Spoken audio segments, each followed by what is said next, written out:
Inilahad ni Pangulong Ferdinand Marcos Jr. na hindi ninanais ng Pilipinas ang digmaan. Subalit, inihahanda ang bansa upang ipagtanggol ang sarili laban sa lumalakas na tensyon mula po yan sa puwersa ng China.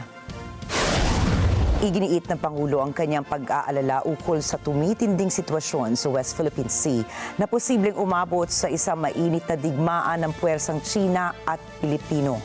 Dagdag ng Pangulong, hindi rin maaaring iwanan ang Pilipinas sa tabi lamang kung sakaling sumiklab ang digmaan sa pagitan ng Taiwan at China. Kasabay ng kanyang state visit sa India, pumasok ang dalawang bansa sa mas mataas na antas ng ugnayan mula sa isang comprehensive partnership patungo sa isang strategic partnership. Kasabay nito ay ikinukonsidera ng Pilipinas na pumasok sa isang pandaigdigang koalisyon kasama po dyan ang India upang harapin ang banta ng China.